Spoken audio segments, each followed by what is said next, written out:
This is my pug, and his name is Vinnie, but I usually just call him Pogo. Today we went to the park, and it ended the way most things end with Pogo, and that's with a complete and total pee and poop disaster. But that's okay. That's just my pug. And his name is Vinnie. He's my best friend.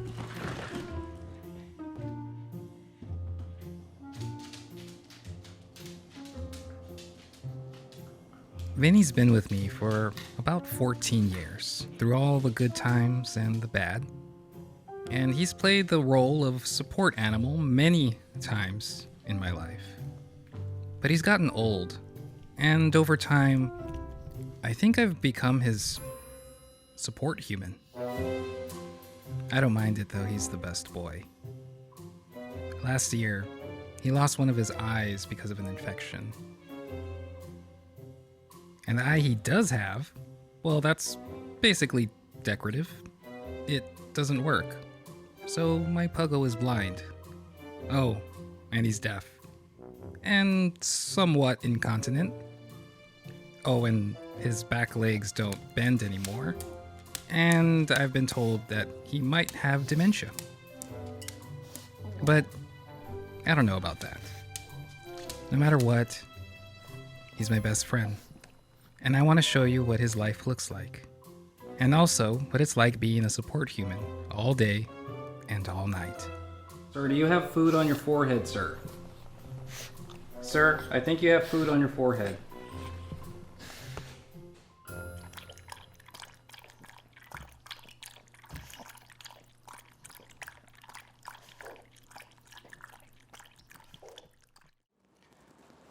Sir, it's morning time, sir.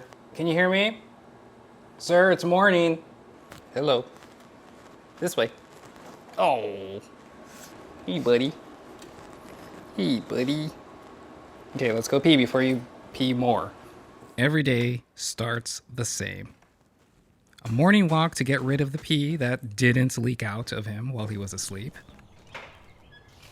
I don't even walk him on a leash anymore because he tends to just kind of walk up against something.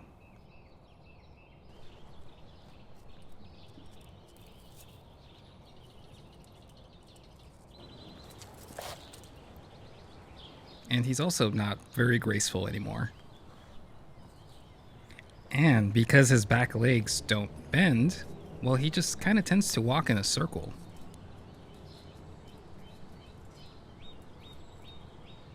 That also means that sometimes he'll pee and then walk a perfect circle right back into his pee. And since he can't really balance very well, I have to make sure that I stay really close so that he doesn't fall and roll in his pee, which happens way too often. Yep, a support human I am. Oh God, how's it going, man? After his morning pee, we come back up and I start doing all the pug chores, which usually means cleaning his playpen, and if we're lucky, he only peed in it. He's got tons of pee pads, and basically I have to do an extra load of laundry just for him every week. That has pee. That has pee.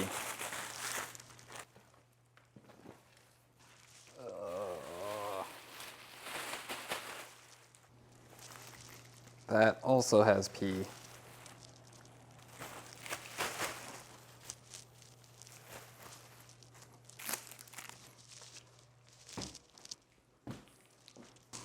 Okay, so this is actually the third or fourth prototype playpen.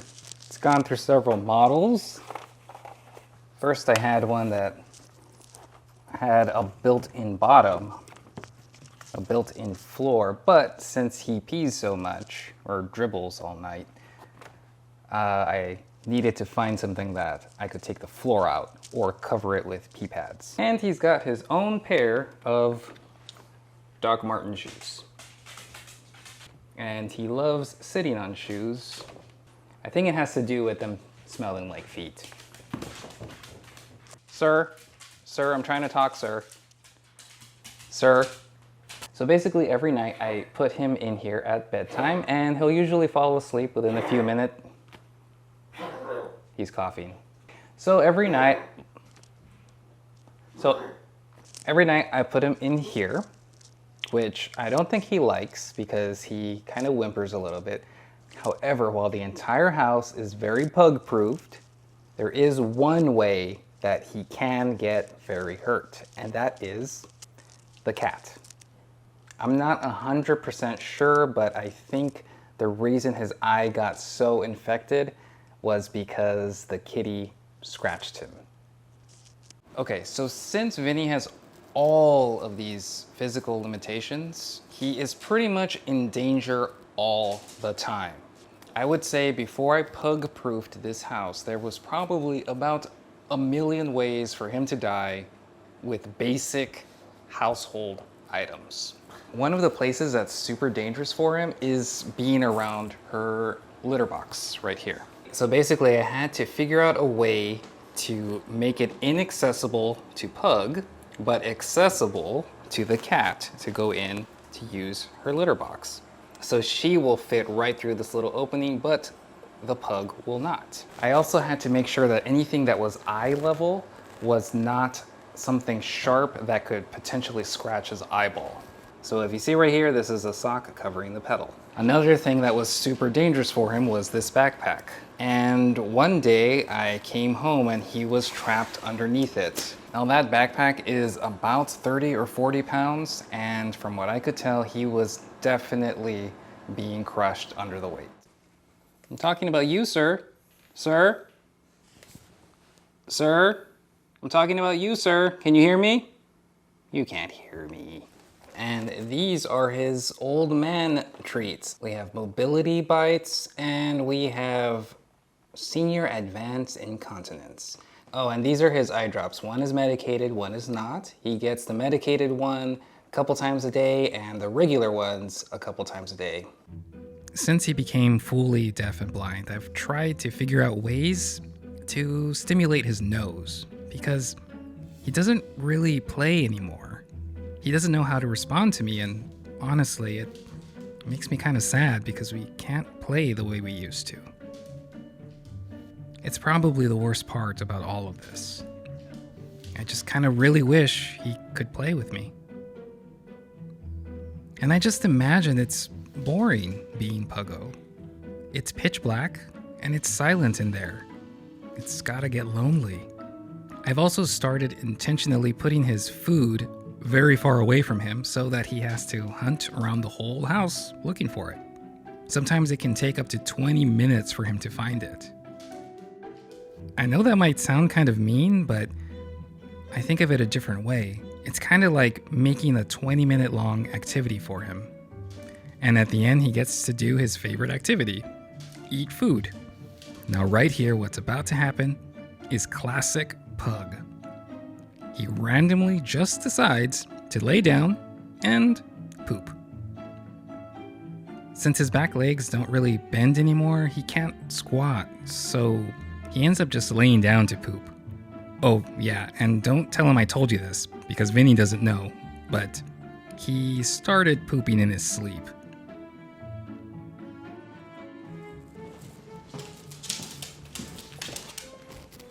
It's okay, buddy. It's okay. You're still my friend. You're still my friend. The best boy. Still the best boy. Mm-hmm.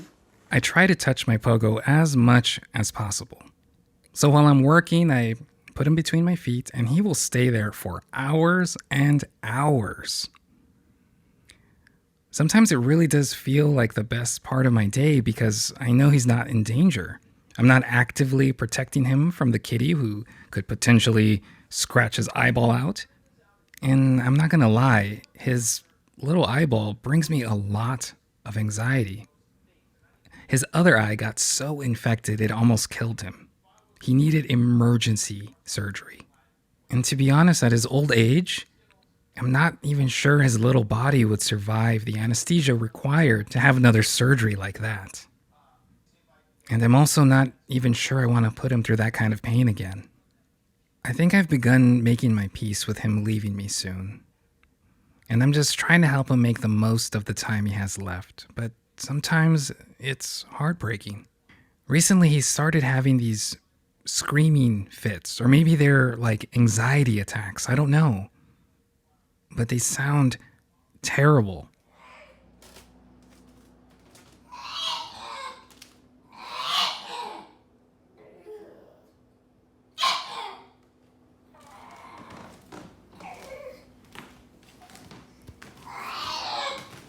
They've just gotten louder and louder and louder.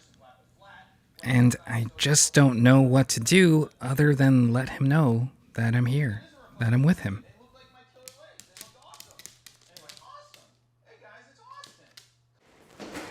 Oh, look.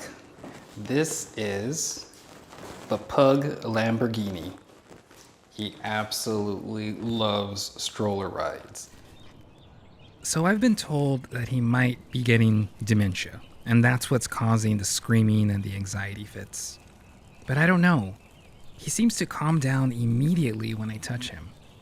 And I'm no expert here, but he seems so aware of his surroundings. I just imagine that maybe he's getting lonely in there. He lives in total darkness and in total silence. I mean, why wouldn't my little Pogo understand what it means to be lonely? To me, he's all there. He loves food, he loves grass, he loves cuddles, he wags his tail when he's excited. I don't know, I don't care what the vet says. My best friend is still in there. I just know it. When he turned 13 years old, I started taking birthday portraits of him. That's him at 13 when he had both his little peepers. And then that's him at 14 after his eye surgery. I'd be really happy if he made it to 15 years old. A little ancient old man. Either way, I'll be his support human. Just the way he's been my support animal for the last 14 years. This is my pug. And his name is Vinnie. He's my best friend.